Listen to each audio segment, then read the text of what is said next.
Assalamualaikum warahmatullahi wabarakatuh. Innal hamdalillah nahmaduhu wa nasta'inuhu wa nastaghfiruh wa na'udzu billahi min shururi anfusina wa min sayyiati a'malina.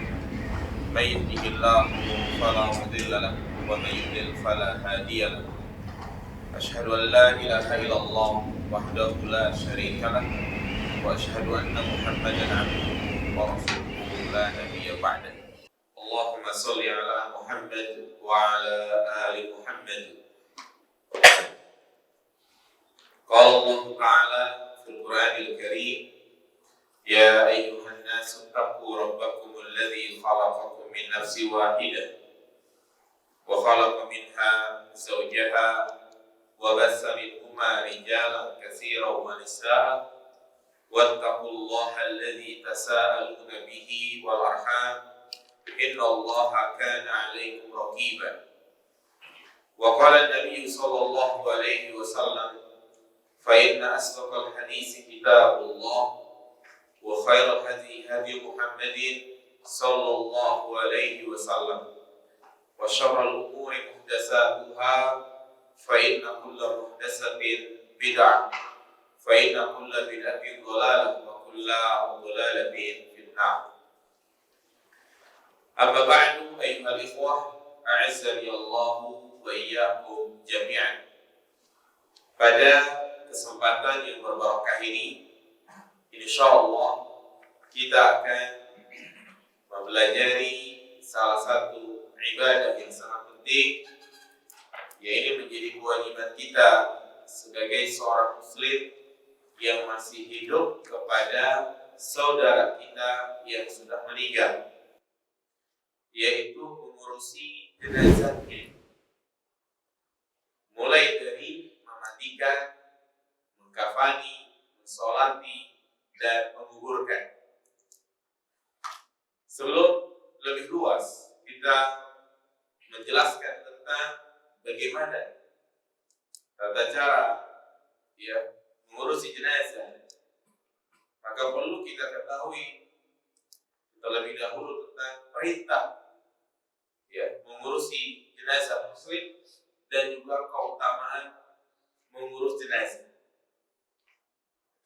Tujuannya adalah untuk memberikan motivasi kepada kita semua agar kita bersemangat untuk mengurusi jenazah muslim, bukan saling melempar, bukan ogah-ogahan, tetapi justru dia berupaya untuk bisa langsung terjun memandikan ataupun mengkafani.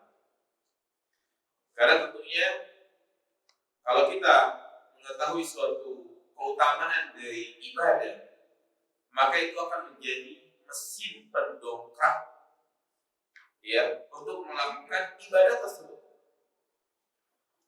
Kenapa kita merutinkan untuk sholat berjamaah, membiasakan sholat sunnah rawatib? Karena kita mengetahui keutamaannya yang sangat besar. Kenapa orang kadang bersusah payah mengumpulkan uang untuk melaksanakan ibadah haji maupun umrah? Karena mereka sudah mengetahui apa? Keutamaannya. Karena manusiawi. Di antara sifat manusia adalah menginginkan timbal balik dari apa yang dia lakukan. Seorang semangat bekerja kalau dia dijanjikan gaji yang sama. Seorang akan liburan kalau dia akan mendapatkan bonus. Sehingga dengan iming-iming gaji besar, iming-iming bakal naik jabatan, iming-iming akan dipindahkan posisinya yang menjadi lebih baik, maka membuat dia semangat dalam kerja. Nah, demikian pula setiap ibadah. Kalau kita mengetahui keutamaannya, maka itu akan menjadi mesin pendongkrak, akan menjadi motor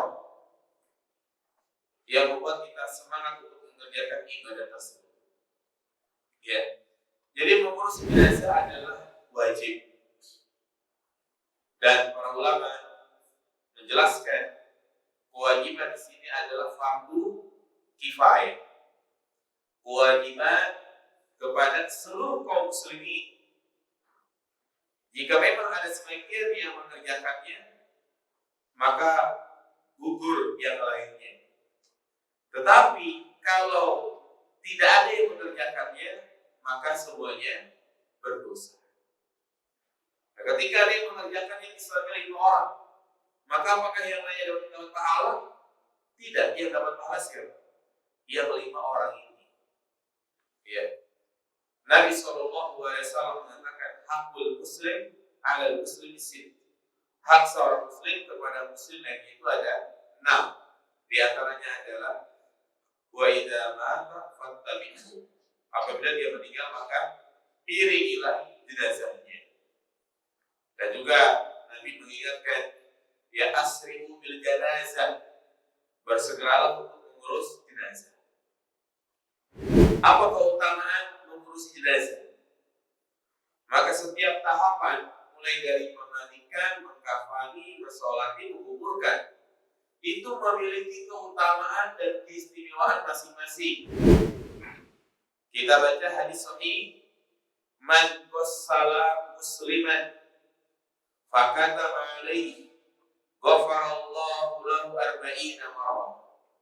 Barang siapa yang memandikan jenazah muslim, kemudian dia menyembunyikan aib yang ada padanya, Allah Subhanahu wa taala akan mengampuni dosanya sebanyak 40 kali. Berarti ini keutamaan memandikan jenazah sebagai bentuk pengampunan dosa. Wa man hafarolahu fa ajannahu ujriya alaihi ka ajri maskanin askanahu iyyahu ila yaumil qiyamah. Barang siapa yang menggali kuburan,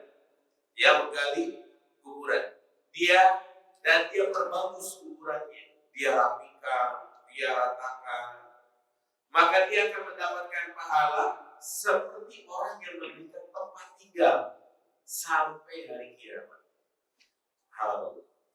Memberikan tempat tinggal untuk orang lain ini adalah amal yang sangat luar biasa. Nah, demikian pula seorang gali kuburan, maka pahalanya itu seperti membangunkan orang atau menyiapkan tempat tinggal untuk orang lain.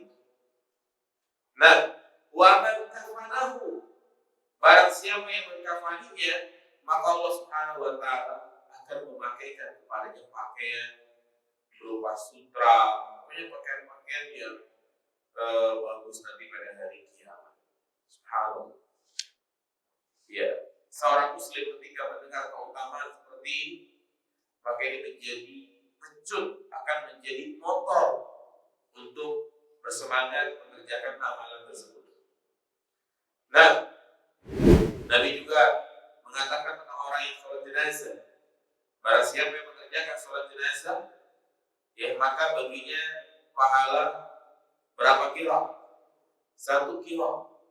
Dan 1 kilo itu besarnya ya seperti gunung Uhud. Jadi keutamaan yang sangat luar biasa. Namun seorang memperoleh keutamaan yang tadi kita sebutkan jika terpenuhi syarat-syarat di dalam mengurus jenazah. Apa syarat-syaratnya? Yang pertama tentunya al-ikhlas. Dia mengurusi jenazah tersebut niatnya lillahi ta'ala, karena Allah, karena ingin mendapatkan keutamaan yang tadi kita sebutkan. Ini motivasinya. Jadi bukan karena dunia yang dia cari, bukan karena ingin mendapatkan bayaran, bukan karena ingin dikenal, bukan karena ingin disebut si fulan sosialnya luar biasa. Bukan untuk itu, tapi lillahi ta'ala. Karena mengurus jenazah adalah ibadah, dan ibadah harus dibangun di atas apa? Keikhlasan. Jadi bukan berharap pamrih. Tapi misalnya dia telah selesai mengurusi jenazah, tiba-tiba dari keluarga mayit memberikan hadiah. Bolehkah kita menerimanya? Boleh. Boleh. Jadi sekali lagi, dasar kita menjadi tim jenazah ya adalah ikhlas. Dan subhanallah jemaah sekalian, orang yang membangun amaliyahnya dengan keikhlasan, maka dia akan mendapatkan kepuasan tersendiri dalam hidupnya. Nah demikian pula orang yang mengurusi jenazah sampai selesai, mulai dari memandikan, mengkafani, dan selesai menguburkan. Capek, ya capek. Tapi lelah itu membuat dia bahagia, membuat dia bangga, membuat dia puas. Alhamdulillah, saya bisa tolong orang. Halo. Inilah kepuasan yang hakiki, yaitu puas tatkala kita bisa memberikan manfaat. Jadi puas itu bukan kita bisa memperoleh target-target yang kita capai. Puas itu bukan punya tabungan banyak di bank, bukan. Tapi puas itu ketika kita bisa berkorban. Puas itu ketika kita bisa saling berbagi. Itu loh, jadikan kepuasan ini seperti itu.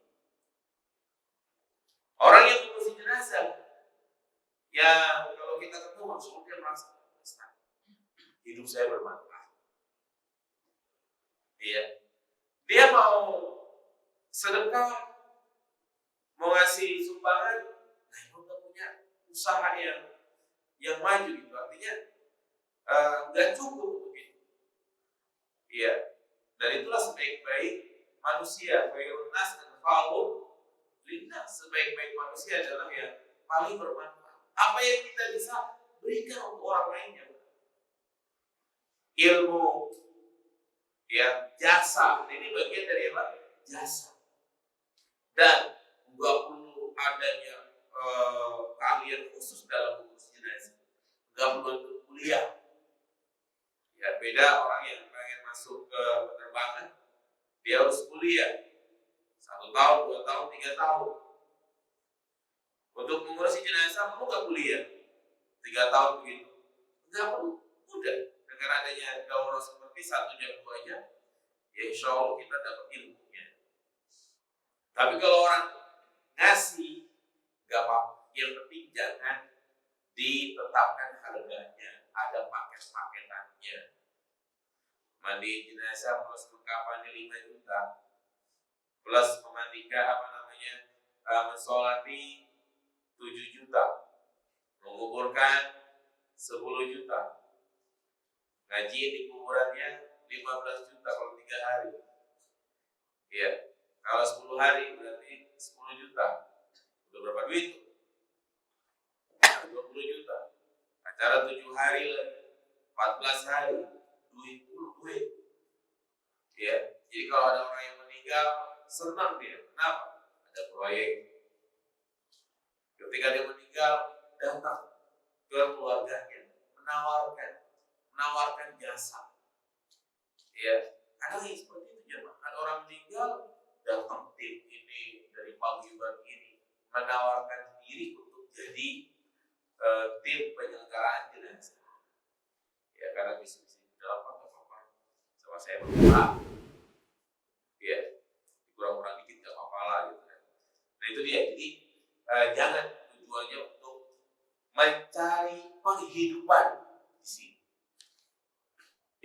Kemudian yang kedua adalah harus berbekal dengan ilmu. Berbekal dengan ilmu. Karena tata cara memandikan, mengkafani sudah diatur di dalam Islam. Tata cara memandikan, mengkafani adalah ibadah. Sudah dicontohkan oleh Nabi SAW sehingga tidak boleh ngasal. Makanya memandikan jenazah, mengurusi jenazah tidak cukup hanya modal berani. Berani penting, tapi yang lebih penting lagi adalah apa? Ilmu. Ini 2. Punya modal keberanian, dan yang kedua apa? Ilmu. Ada orang berani, udah saya aja yang urus.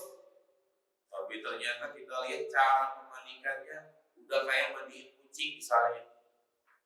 Iya.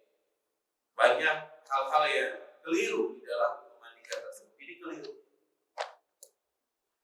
Punya ilmu tapi gak punya modal keberanian, percuma juga. Ya, dorong di mana-mana. Giliran ada yang telepon minta dimandiin, apa alasan? Saya kalau bulan Mei buta. Ya, alasan doang. Walaupun sekarang kita belum berani, tapi kalau sudah sekali, dua kali, insya Allah jadi berani. Jadi gak ada istilah gak berani karena belum mencoba. Ya, sesuatu itu menjadi bisa dengan apa kita mencoba.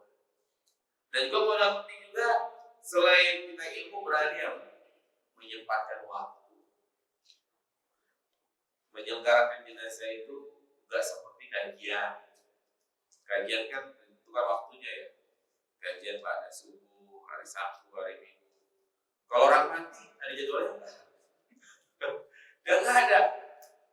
Kadang siang-siang ya kan, kali ngopi enak-enak ya. Wah, ini tolong mandiin jenazah ayah saya. Mau gimana? Mau gak mau, harus prioritas. Harus siap. Jangan saling melempar. Pak Ismi aja lagi gak sibuk ya. Kalau Pak Ismi mana? Kalau dipulas. Bahkan di soalnya, Pak Ariso, musik melayani pasien ini, lagi lalu. Saling lempar, akhirnya ya Allah kasihan banget, dari ngurusin. Mau gak mau akhirnya direbut sama paguyuban sebelah. Ini sering terjadi kayak begini. Ya, ya udah pokoknya kalau udah ada permintaan, nomor 2 kan urusan yang lain, kecuali memang sangat darurat. Ya, berangkat. Itulah memang pengorbanan agar dia mendapatkan keutamaan yang sangat besar. Nah, ya kecuali kalau misalnya jam 12 malam dan ini beda lagi. Bilangin Pak sempat aja seperti itu. Ya, dan juga yang paling penting ketika kita mengurus jenazah adalah jaga mulut. Ya, artinya jangan kita membuka aib yang ada pada jenazah tersebut. Jangan selesai dia memandikan, dia cerita ke sana ke sini, saya mandi jenazah yang begini. Terus ya kesimpulan mau pantas dia paling ayam. Nah, ini yang membuat gugur semua ibadah yang dia lakukan. Jadi sebagai mukadimah ya bahwa ini adalah ibadah yang harus bermodalkan apa tadi? Ikhlas, ilmu dan menyembunyikan aib jenazah. Baik.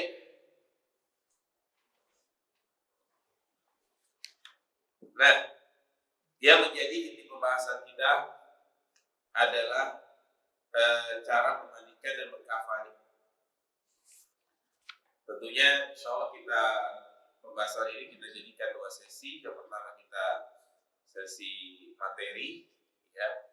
Kemudian nanti jam 10 lewat lah kita akan mulai praktek ya, karena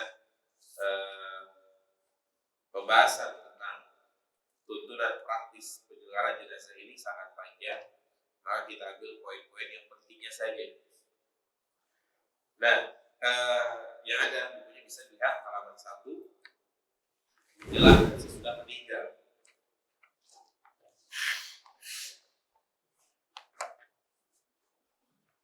Ya, tentunya jika kita mengetahui ada seorang yang sudah mau meninggal dunia, sudah ada tanda-tandanya, atau adanya informasi dari dokter kalau dia sudah mau meninggal, maka hendaknya kita duduk atau berdiri di sampingnya dan menuntun dia untuk mengucapkan kalimat apa? La ilaha illallah. Dekatkan mulut kita ke arah telinganya yang sebelah kanan, kita ucapkan la ilaha illallah. Inilah disebut dengan talqin. Tujuannya agar dia meninggal di atas tauhid. Maka orang yang meninggal di atas tauhid jaminannya adalah surga. Man kana akhiru kalami la ilaha illallah dakhala jannah. Barang siapa yang akhir hidupnya mengucapkan kalimat la ilaha illallah, maka dia akan masuk surga. Iya. Kemudian kalau sudah dipastikan meninggal, ya, dengan kita melihat adanya tanda-tanda detak jantungnya berhenti, denyut nadinya berhenti, ya, kemudian untuk lebih memastikan lagi dia panggil dokter, gitu ya. Maka kalau dia betul-betul sudah meninggal, hendaknya kita mendoakan, ya, dengan doa yang diajarkan oleh Nabi SAW. Allahumma ighfir li Abi Salamah, di mana Nabi mendoakan untuk Abi Salamah. Ya, tinggal diganti aja nama kalimat Abu Salamah. Warfa' darajatahu fil mahdiyyin. Ya, wakhlufhu fi 'aqibi fil ghabirin. Kemudian kita lihat posisi matanya. Jika matanya mendelik, ya, maka segera untuk dipejamkan. Dan kita tidak boleh suzon kepada orang yang meninggal dalam keadaan mendelik matanya, karena memang mata itu mengikuti arah ruh itu dicabut, dan ruh itu dicabut dari mana? Ubun-ubun. Ya, maka mata itu mendelik ke atas. Ya, maka kalau kita lihat ada orang yang mati dalam keadaan seperti itu, hendaknya dipejamkan matanya, Nah, kemudian menutupinya dengan kain yang bisa menutup sekujur tubuhnya, ditutupin, ya, dengan kain. Tidak ada, ya. Nah, tidak ada bacaan khusus, cukup dipejamkan saja. Nah, kemudian menutupinya dengan kain yang bisa menutup sekujur tubuhnya. Tapi jika meninggal dalam keadaan ihram, maka kepala dan wajahnya dibiarkan, tidak ditutup. Kemudian melunakkan persediaannya, ya. Jadi ketika dia baru meninggal, maka badannya diluruskan, sambil dilunak-lunakkan persediaannya dan disedekapkan. Ya, apalagi kalau kita memandikannya itu dengan jeda waktu yang agak lama. Misalnya meninggal jam 6 sore, baru dimandikan besok pagi. Ya, maka itu harus betul-betul diposisikan tangannya, kakinya. Jangan sampai dibiarkan kakinya bengkok sehingga susah diluruskan. Dan ini menyulitkan di dalam mengkafani jenazah. Ya, kemudian melepaskan pakaiannya. Ya, melepaskan pakaian ini sebenarnya hanya teknis saja, ya. Bisa kita lakukan ketika dia sudah betul-betul meninggal atau nanti setelah memandikan, terserah. Ya. Dan segera menyelenggarakan jenazahnya, jangan ditunda-tunda. Apalagi ditunda sampai 1 hari, 2 hari, nggak boleh. Yang sunnah adalah disegerakan. Ya, dan juga yang paling penting adalah menyegerakan untuk membayar apa? Membayar hutang. Ya, membayarkan hutangnya. Baik. Jadi itu hal-hal yang perlu diperhatikan menjelang dan sesudah meninggal dunia. Adapun perkara-perkara yang dibolehkan adalah kita membuka wajah mayit, menciumnya, boleh. Baik kita sebagai keluarga mayit atau ketika kita sedang bertakziah. Kita buka kainnya, kemudian kita cium, boleh. Yang penting sejenis. Ya, kalau jenazah perempuan yang tetap tidak boleh. Nah, jadi itu jamaah sekalian, hal-hal yang dibolehkan. Yang nggak boleh adalah berantem, teriak-teriak. Insyaallah kita semua sudah memahaminya. Nah, itu bisa dilihat halaman berikutnya. Langsung kita bahas tentang tata cara memandikan jenazah. Halaman berapa? Iya. Nah, sebelum kita bahas tentang memandikan jenazah. Ada yang perlu dipertanyakan sebelum memandikan jenazah? Tidak boleh mengumumkan. Tidak boleh mengumumkan. Oh iya, Ahsan. Jadi sebenarnya mengumumkan jenazah yang tidak boleh adalah lewat menara-menara masjid pakai mic, karena itu menyerupai perbuatan orang-orang jahiliyah. Iya. Tapi memang ini ada perbedaan pendapat ya. Syekh Albani mengatakan itu nggak boleh cara mengumumkan seperti itu. Iya. Cukup pakai mungkin WA atau pokoknya dengan media-media yang ada sekarang. Iya. Tapi sebagian mengatakan boleh jika tujuannya adalah untuk mengumumkan sholat jenazah. Iya. Jadi diumumkan, kalau bisa sekalian diumumin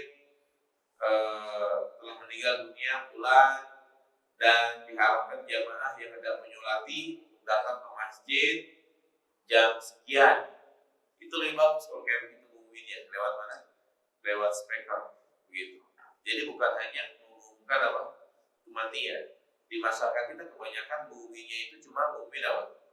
Kematian. Iya kan?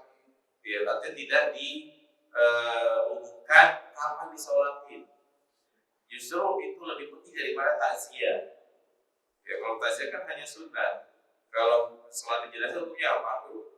Kifayah. Lebih bagus lagi ya sholat, dia nemuin keluarganya yang dikenal, sambil kita memberikan bantuan. Begitu. Jelas? Kalau puasa grup warga RT kita mengharap agar bisa menyelenggarakan jenazah, sholat. Tapi kalau pengumumannya itu lewat WhatsApp grup alumni misalkan, yang orangnya ada di mana-mana, itu kira-kira bagaimana? Apakah sama dengan yang pengumuman lewat? Enggak. Beda. Jadi kalau yang di menara masjid itu yang tidak boleh itu seperti yang dilakukan orang-orang jahiliyah, dia berteriak-teriak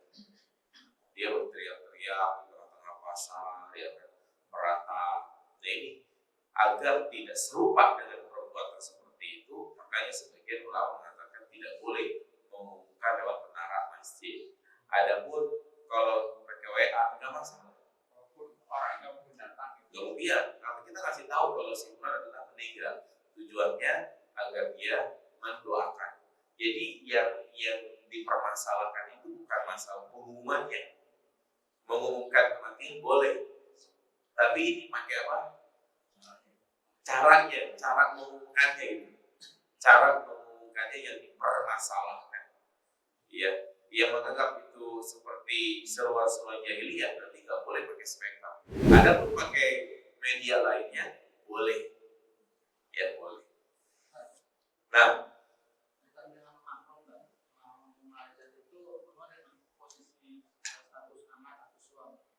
dia masih berlaku. Yang berlaku. Ketika sudah meninggal itu makhluk lagi antara suaminya istri. Itu sampai mandiin dia. Iya, enggak tetap mahram. Dan tetap mahram, suami boleh memandikan. Nanti kita akan bahas tentang memandikan jenazah. Iya. Ini ngalamin masalah mentalkin. Di perasaannya waktu itu bapaknya sendiri. Jadi terkesan aneh kayak berharap bapaknya cepat meninggal gitu. Oh gitu. Karena aneh talkin diikutin sih memang. Lah. Udah ikutin berapa kali tuh dah. Berarti nggak bapak meninggal. Ada sempet berhenti. Terus balik lagi. talkin lagi. Nah, baru udah meninggal tuh jadi merasa bapaknya juga meninggal. Ya, yang penting kalau itu bapak mentalkan itu inisiatif sendiri atau memang kata dokter kata siapa ini kok udah meninggal atau gitu. Oh itu case-nya itu COVID. Jadi full banget itu rumah sakit, antrian panjang. Kondisi bapak lagi parah. Berarti di rumah. Udah di rumah sakit tapi antrinya panjang banget. Nah di perasaan kayaknya. Kenapa sudah nggak pengap? Tapi kan udah bisa sendiri kan. Bukan dari dokter nih, karena antri panjang banget kondisi itu. Iya memang harus seperti itu pak. Terus ditalkin sampai dia mengucapkan la ilaha illallah. Setelah dia mengucapkan udah berhenti, jangan lanjut lagi. Jadi ini bapak kan talkin nih lagi kafar la ilaha illallah terus la ilaha illallah, tapi masih terasa nafasnya, udah jadi takut lagi. Iya, kecuali kalau dia ngomong lagi, dia ngomong. Kalau nggak ngomong lagi, udah cukup itu. Biar akhir ucapannya itu kalimat apa? Itu cukup sekali sampai dia mengucapkan. Kalau dia sudah mengucapkan, kita jangan hanya ngomong lagi. Ya, kemudian memandikan jenazah. Jadi kita komunikatif aja yang nggak paham, silakan disampaikan.